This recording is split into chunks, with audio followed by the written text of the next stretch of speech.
The quantum physics of Christ consciousness. Today we are going to be getting into an amazing video. This is definitely going to be one for your friends, your family.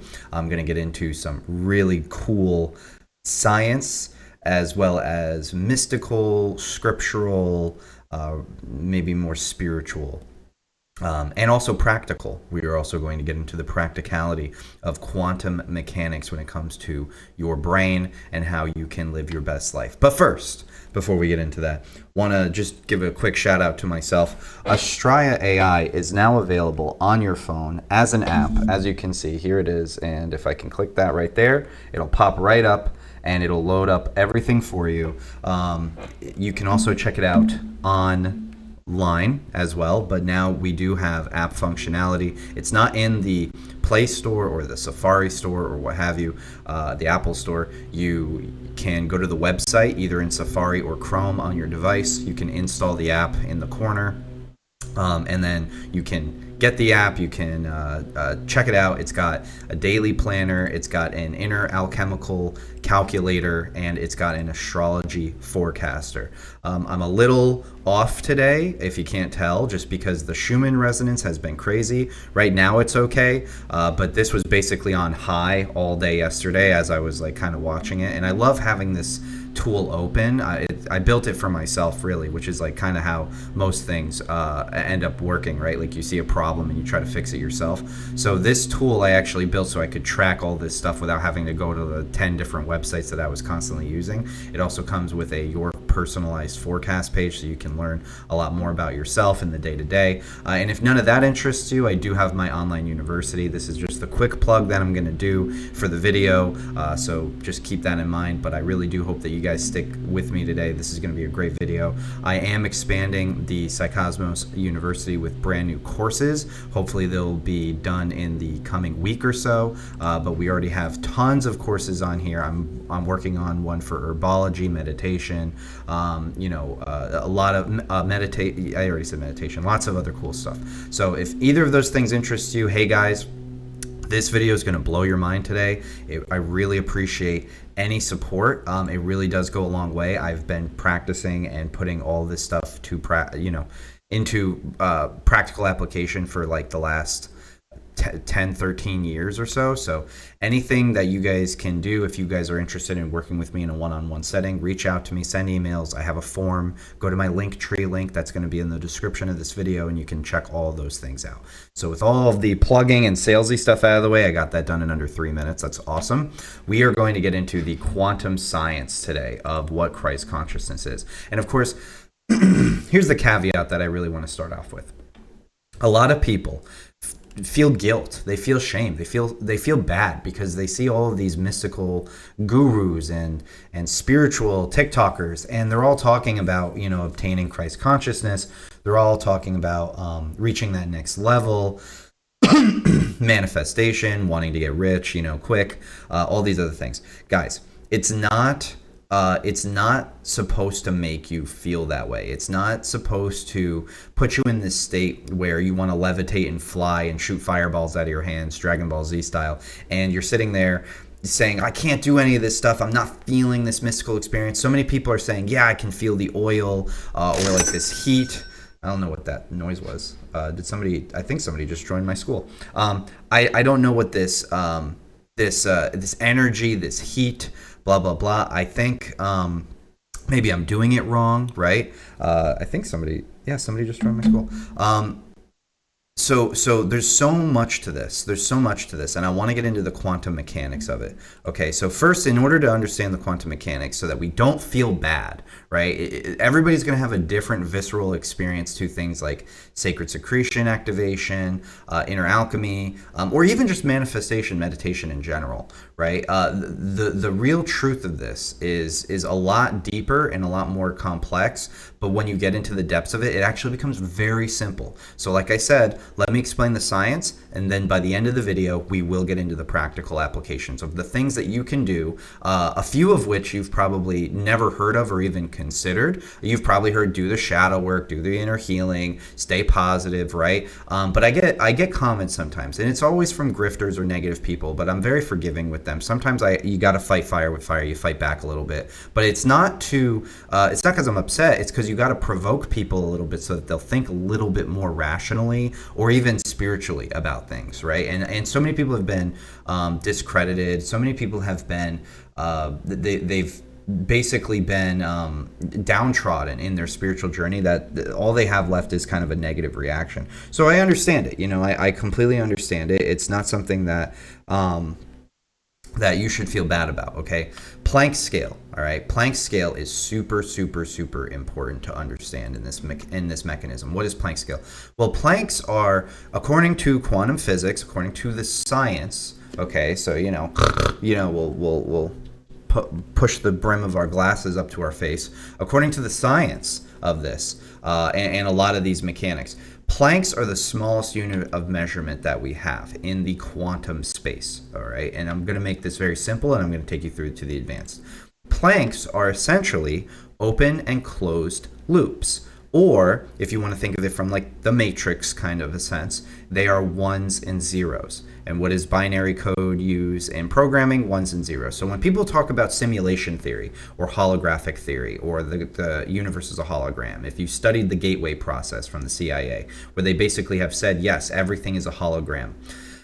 When you're seeing video games and AI technology and you're seeing like the light shoot out and it's like, creating a holographic image or whatever, that's similar, but it's not exactly what we're talking about here. The foundation of all of creation is not a computer per se, not in the way that you might know a computer, not in the way you're using a computer of some sort right now, whether it's a phone or a tablet or a laptop or whatever, not in that same way where you're using that technology to watch this video right now.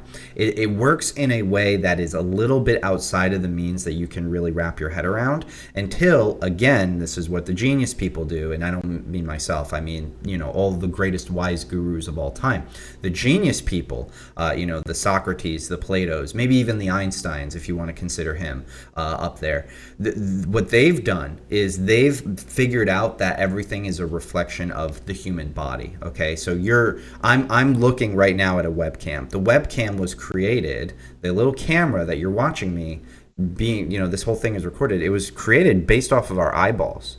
And pretty much anything in the body you could showcase as a mechanism. Even the computer system that you're using.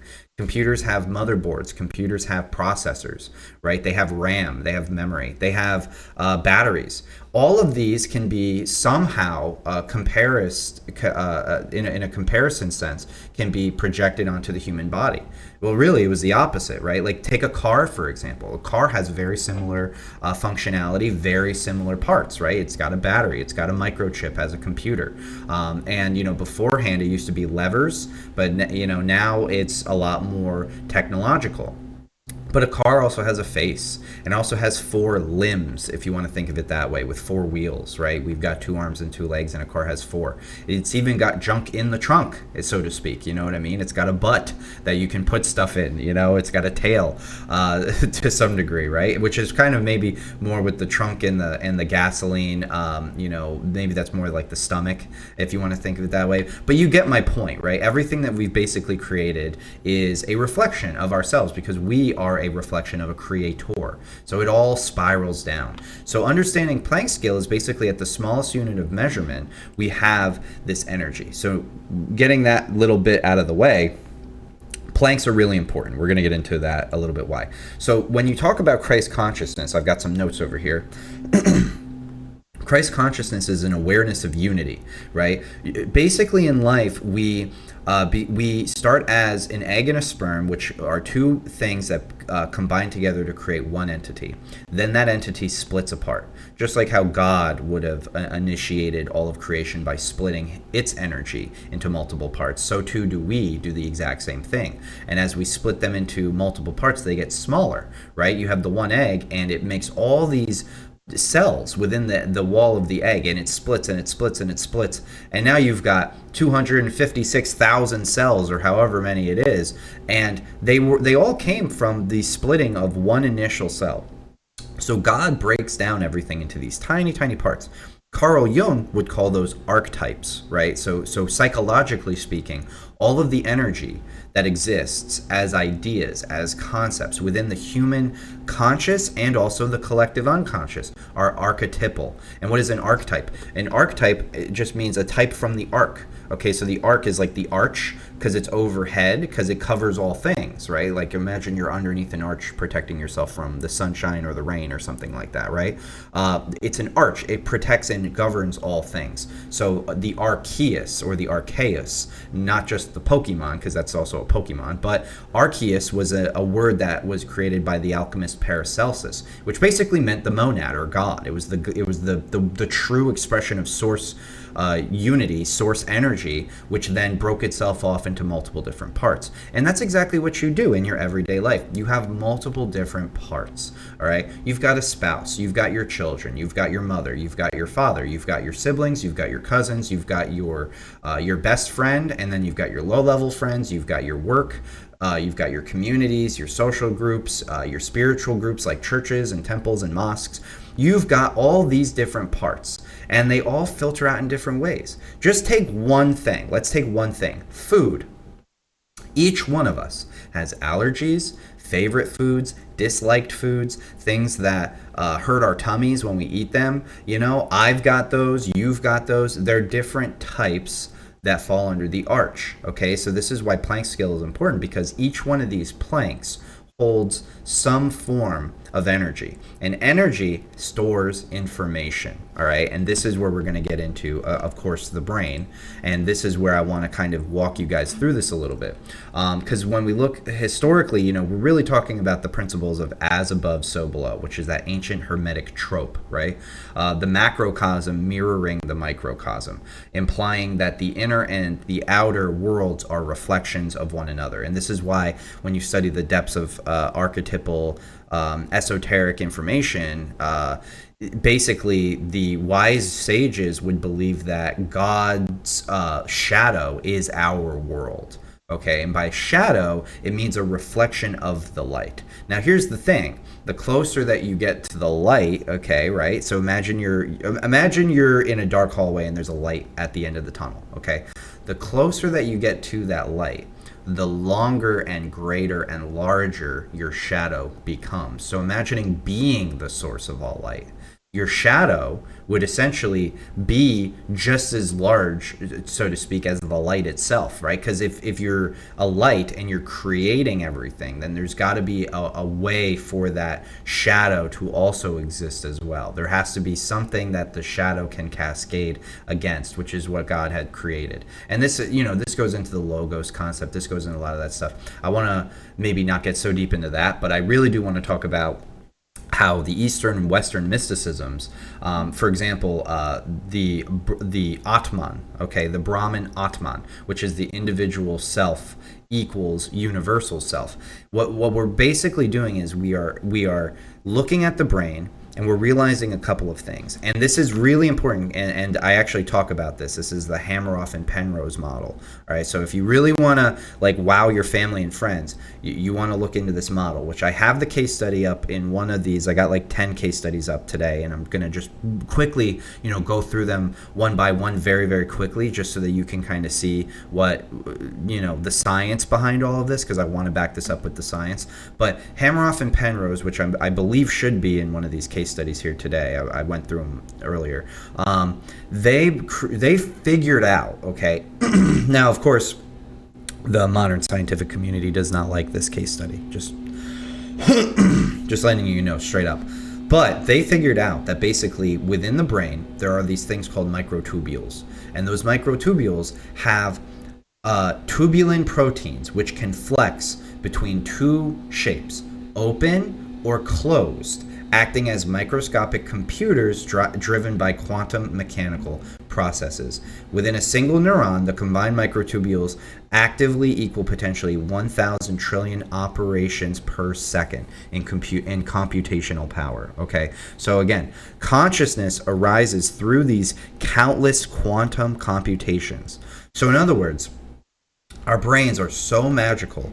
We've got, within one microtubule, hundreds of trillions of microprocesses, if I read that correctly, right? What did it? 1,000 trillion.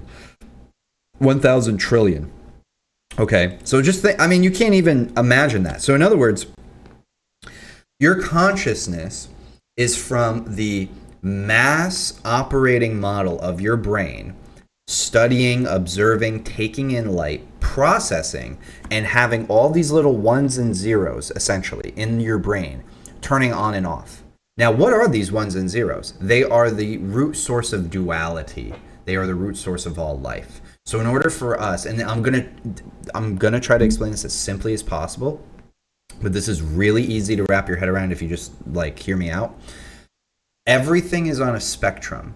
So your brain is constantly looking at all spectrums between that 1 and that 0, male, female, hot, cold, east, west, north, south, okay? All of these different spectrums, and it's looking at all these spectrums all at the same time because you have so much ability. In fact, if I'm not mistaken, the human mind can essentially hold it's like a ridiculous amount of information. And if we were to compare that to computer hardware, I think it's something like a lot of petabytes of information, which is an enormous amount of information. Okay, so in other words, the human brain can hold more than probably most of any of the supercomputers on the planet as far as memory goes. Just one human brain. Okay, so our computer technology doesn't even scratch the surface of how much our brains are able to work, and it's probably how we modeled it after it. So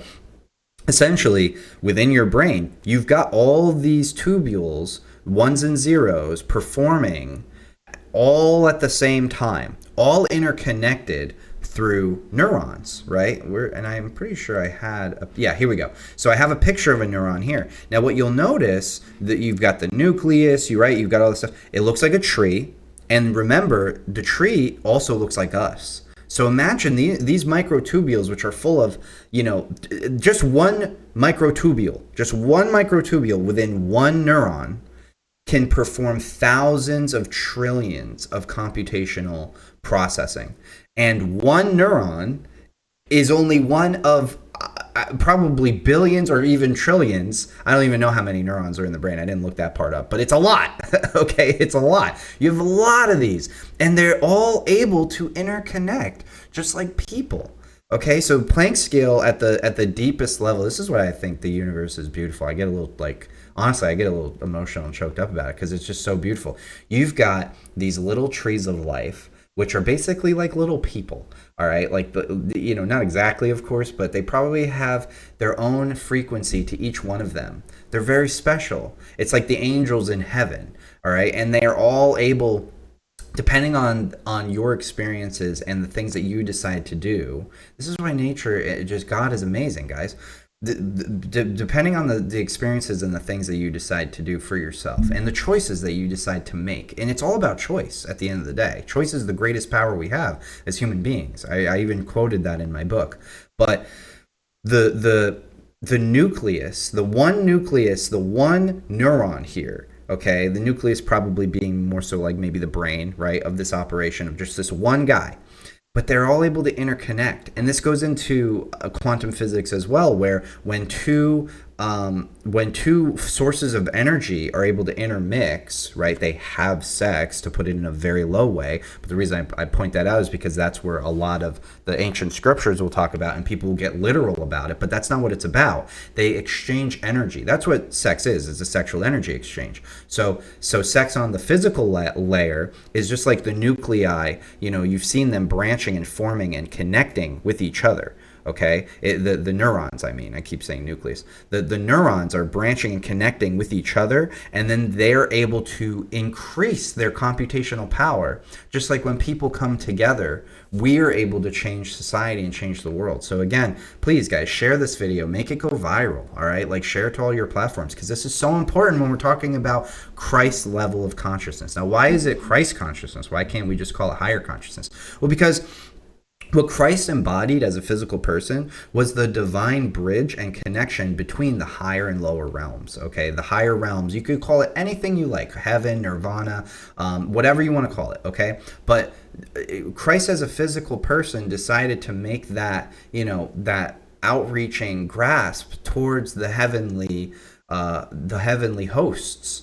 Okay, and succeeded. That's the whole point of the story, is that he succeeded, and through living in a very similar way to him, washing the feet of the peasants and going about your life humbly and kindly and compassionately and filling your heart with love and seeking friendship, seeking connection, real authentic connection with other people. That's why society is waking up. Look, I'm 31 years old. I remember growing up.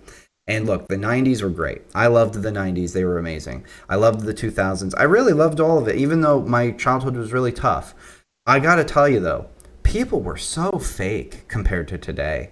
And you would think that technology would make us more superficial. I don't think it has. I think for some people it has. But I think for the majority of people, they are craving authenticity. And I remember the 90s and the 2000s, man. Every adult was so fake. And of course all these problems had come up in the older generations, because they were fake. Nobody was really real. Nobody was authentic. Nobody was really allowed to be themselves. And I don't blame them. I think a lot of older people feel guilty, and I think a lot of us younger folk are making them feel bad, even though they really didn't know any better. They didn't have the internet. Everything was the way it was. It was a very conditioned state, right? But this is how we make that change, guys. We connect with each other. We open our hearts truly. And look where it is. It's in the middle, right? Just like our heart. We open our hearts truly to what's going on. We do that interconnection with each other. Now, let me show you the science, just so that we can get the nasty people out of the way, because they're going to be like, this is stupid, this is silly, this doesn't make any sense, blah, blah, blah. Okay. So let me just go to my notes here. So this peer review, okay, is an article drawing parallels between Jungian psychology and quantum physics, useful for the archetypes, universal awareness, and the idea of Christ consciousness. Right? It's about finding the scattered pieces. I mean, look at all the mythologies. It's all about finding the scattered pieces. Think of like Osiris and Isis. That's one example. Dionysus of the Greeks, scattered into multiple different parts and eaten by demons, basically the Titans, and until he's able to become whole again. And that's what the soul's alchemical journey is about. It's okay to go through those bad experiences, but don't, unless you're still processing through the grief. Guilt and remorse and shame are the things that are going to stall you from becoming whole again. So the whole point is you have to break apart, just like Jesus was torn apart, and you have to become whole. All right? You have to become unified. You have to have your mind and your soul and your body all interconnected, and then you have to act upon it. All right. Some days I get tired, but I always love making these videos for my people, because I love you guys. That's what it's really about. And I'm not here to give you the woo-woo. I'm not here to give you, buy my $5,000 course. All right. $29 a month, $33 a month. I make it real simple and easy for people. I want people to have a positive experience with this stuff. I want to make it affordable. I don't want people to have to spend hundreds and thousands of dollars because people want to live in abundance and wealth. I just want to live within my means, guys. And sometimes paying my bills, honestly, these days is kind of hard because, we're in a government shutdown. Nobody wants to spend money. So anything really helps. I'm not trying to plug any more than I already have, but anything really helps. I love you guys, but we live in a very strange world, and some people are able to use their charisma to really oversell. So anyway, this is a really cool case study. Quantum Effects in the Brain, a review, a more speculative, okay, but structured proposal. This one is a review of how quantum biology, like the microtubules, might apply to brain and consciousness, okay? So this one's pretty basic. This one, quantum theory of consciousness. That's the one that's a little bit more speculative, okay? But its structured proposal is about consciousness as a quantum vibrational field. So remember that our hearts create torus fields. Well, the heart of a neuron is the microtubule. All right, so just like our hearts are also processing information because they also have to as well. It's not just the brain. The heart has neurons within the fabric of the inner wall of the heart.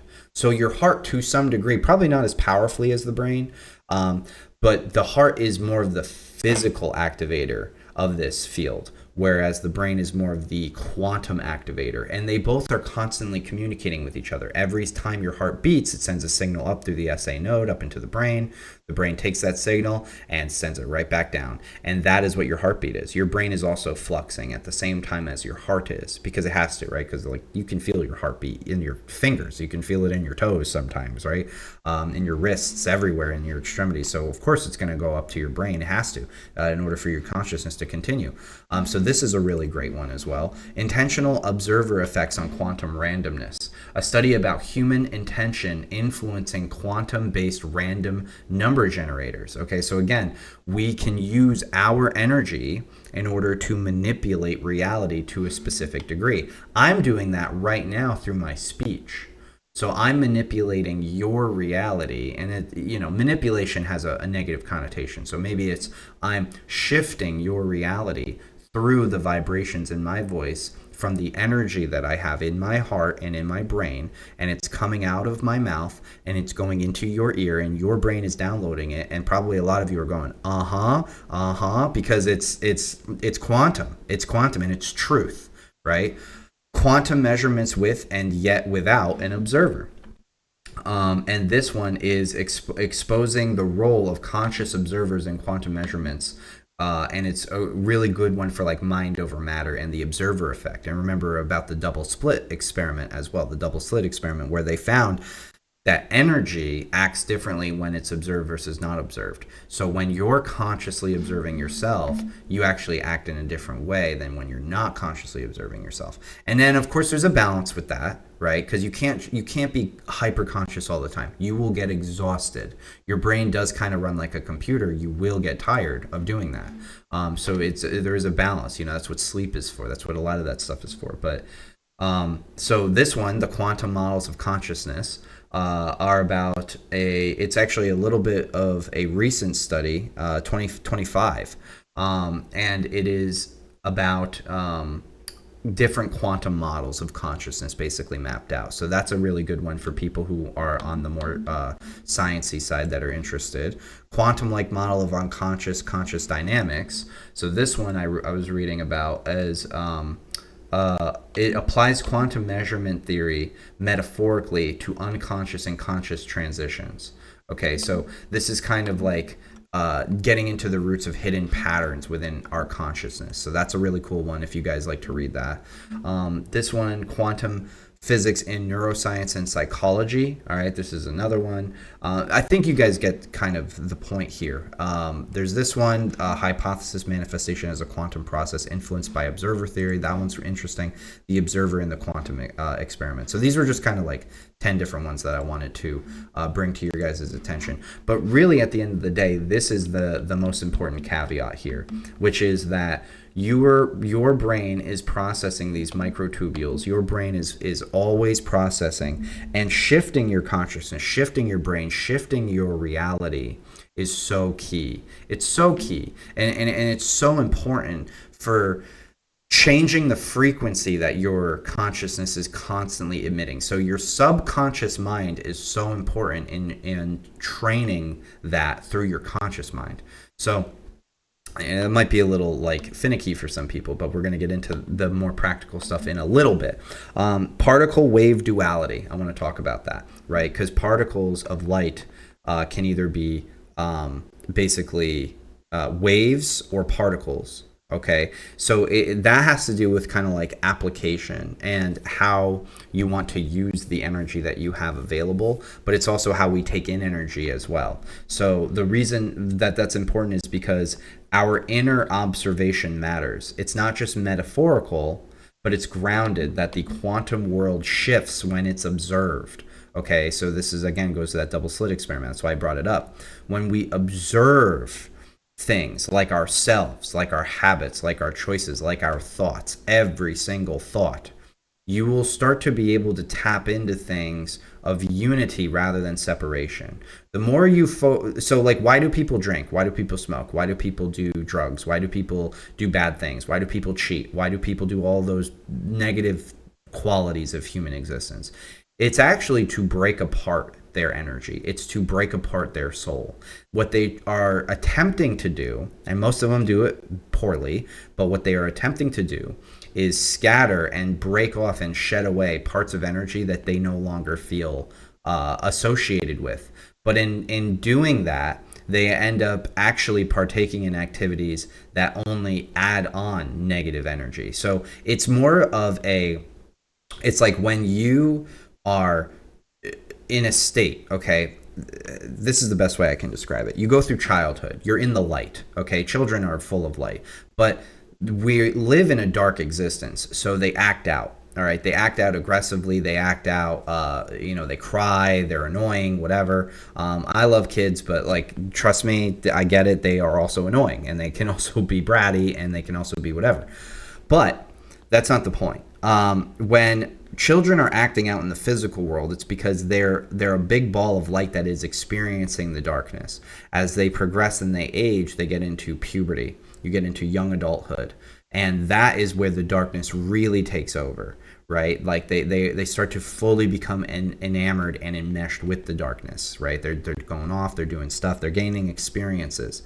Now, depending on the maturity and the evolution of the individual, of course, the individual is very important here, but depending on all that, most of the time, young people try to get away with things as a form of experimentation. Young boys act rowdy. Young girls put on the makeup and act manipulative to try to get attention. Both the men and the women are seeking the darkness, because what they're trying to do is they're trying to gain experiences to determine within, is this the energy that I resonate with from the very beginning of my core existence? That is what healing the inner child is really about. It's archetypal, right? It has to deal with all of the different parts. So we go through these dark experiences because what we're really trying to do is seek that light. We're trying to go through everything dark in order to seek the light. But then you get to a point, and that can happen at any age. It can happen when you're young. It can happen when you're much older. It can happen when you're on your deathbed. In fact, you can live your whole life being a degenerate and not care until you're dying, right? But it all has to do with going back to the light.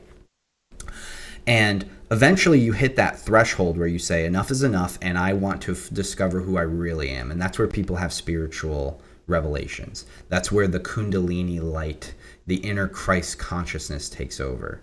The connection between you and the higher realms, the guiding signal. Some people never find it, some people have to die and potentially come back, whether you believe in reincarnation or not. It's biblical. It's in pretty much every scriptural belief system. Judaism believes in it. Muslims believe in it. When you get into the deeper sticks, right? Like if you just go to a simple temple or something, they're probably not going to agree with you. But when you get into the deeper sticks of the mythological religious ideologies, you find out that pretty much every religion believes in some form of reincarnation one way or another, because the soul can't be destroyed. So, and that's also scientific too. Energy can't be destroyed. So, everything at the end of the day has to do with the quantum entanglement. Your soul is connected to the source, and you can't deny that. People try to fight it their whole lives. They try to enmesh themselves in the darkness to learn more about it so that they can restore the light from within. Because it's like you're being guided through the darkness so that you can understand the pathway to get back to the light. Some people get lost in it forever. Some people are able to find it very quickly. And then some people, when they can master the pathway, or they can at least get very good at it, definitely not trying to insinuate I've mastered anything, but when they get really good at it, they're able to shine and become the light, the guiding light for other people. And that's really where spiritual teaching comes in.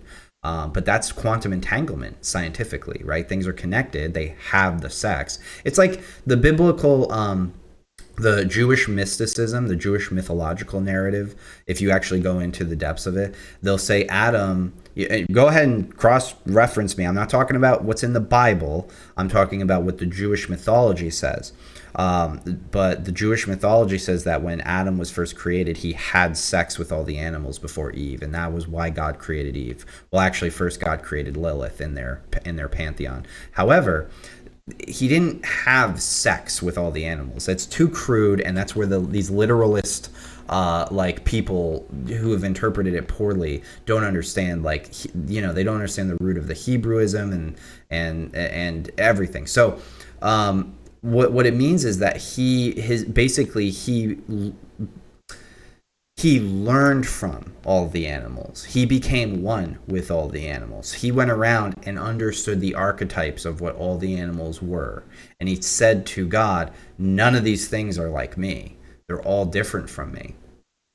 And God, which would have been Yahweh in this case, the demiurge, he basically said, okay, I'll create you a counterpart, because you should have a counterpart. You should have a divine reflection, right? And this is where a lot of these religions get the very sexist ideas, where it's like the woman is the shadow, she's the lower entity of the two sexes, because everything is like a bridge, it's all, dimensional, right? So it's like God, and then the husband, and then the wife, and then the children. To some degree, in traditional values, it does work that way, and statistically we have found that a hierarchical system does work for families a lot better than most other systems. But if she's a reflection of him, that doesn't make her negative per se by just purely existing. There's some negative qualities, of course, to being a woman, just like there is a man, but that's where the ones and zeros come in. She is the opposite side of the spectrum. That's all it is. Hot versus cold. Which one's better? Which one's worse? You tell me. Some people are going to say hot, some people are going to say cold. If you put the genders on them, right, you say one's male, one's female. Some people are going to say, well, male's better. Some people's going to say that, well, female's better. And really, at the end of the day, it's both, right? Because everybody likes a nice warm bath. Everybody likes to meet in the middle. Nobody likes a super hot bath, and nobody likes a super cold bath, unless you're purposefully trying to do those things, like going to a sauna spa, or you're trying to do a cold plunge, right? But 9 times out of 10, most people, more than that, most people, 99 times out of 100, most people are going to do a nice warm bath, right? They're going to meet it in the middle, and they're going to find the unity of all the things. It's all about the spectrum of consciousness, right? So bridging the gap here, it's mind over matter, literally. We live in this simulated universe, but it's not as quantifiable to a computer as you might think. It's very imaginative, right? So we exist in, you study Hinduism, we exist in God's dream, right? God's sleeping, and we exist in a dream that he's having, which is actually quite poetic and is probably quite true.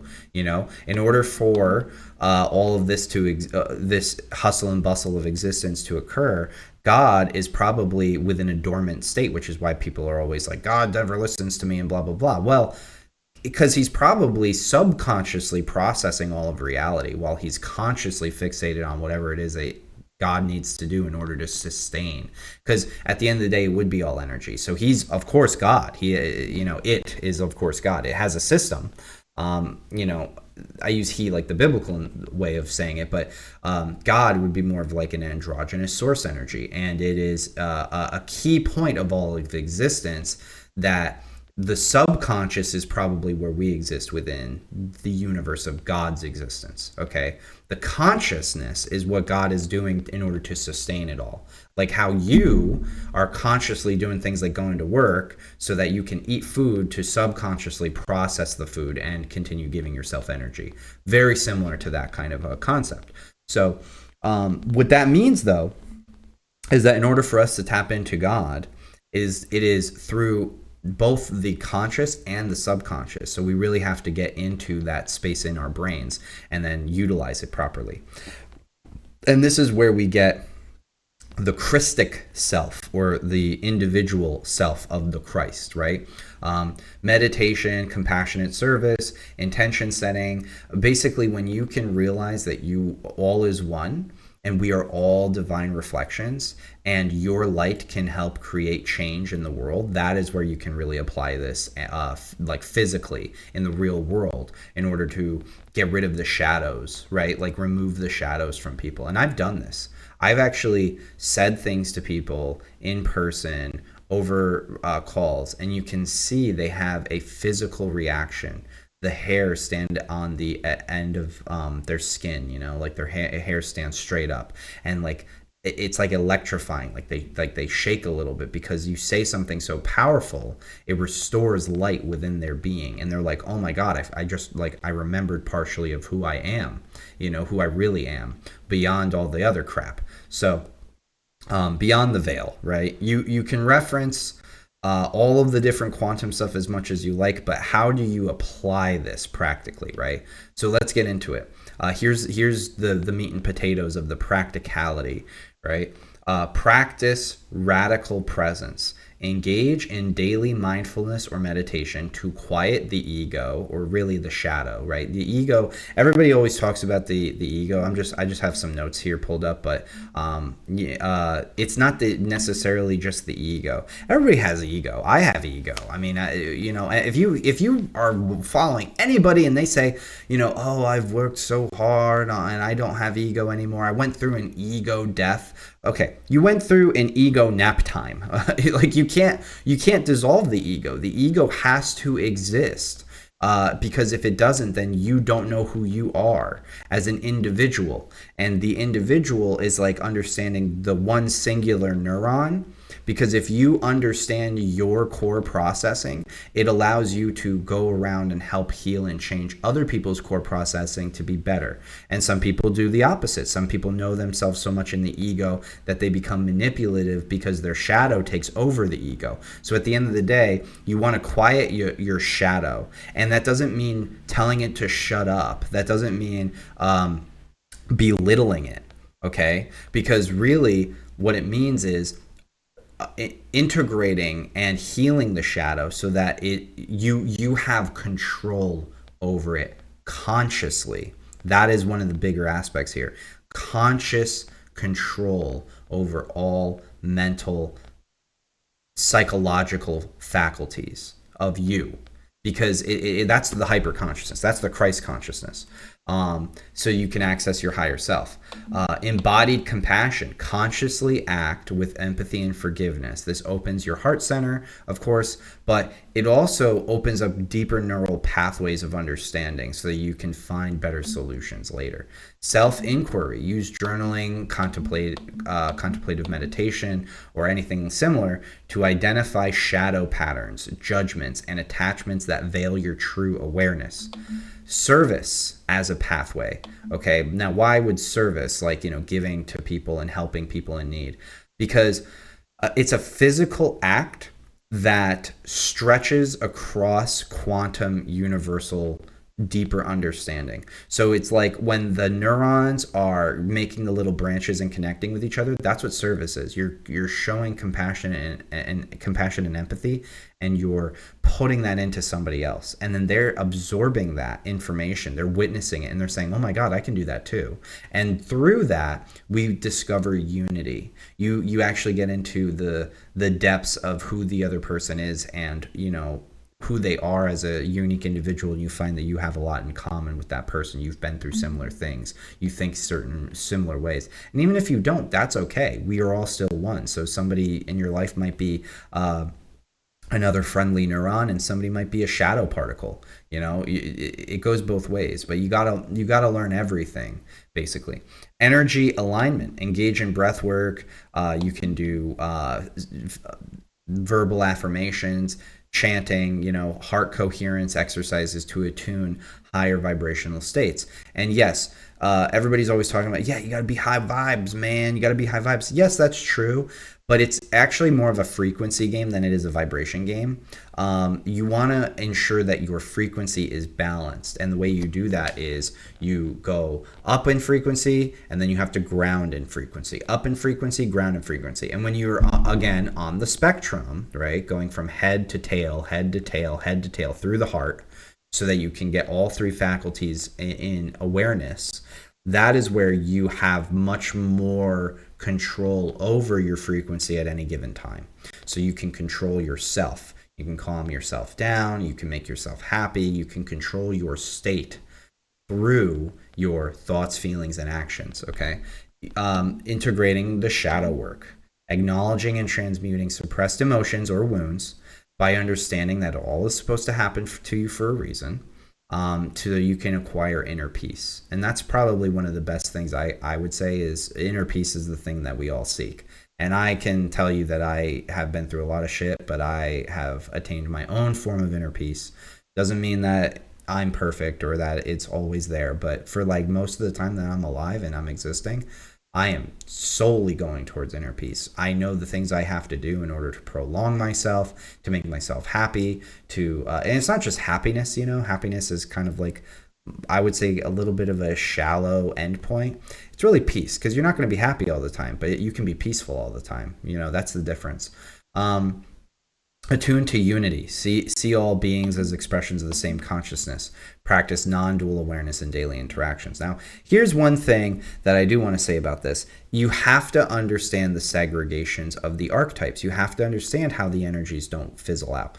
Because you have all these people in the spiritual community like, it's all one love, man. It's all great, man. It's like, yeah, I agree with that, and I love that idea, except that a lot of the greatest societies that ever existed, like the Library of Alexandria is a great example. They were some of the wisest people ever that ever existed, and they all had all this wonderful information. They were very spiritual, very full of love.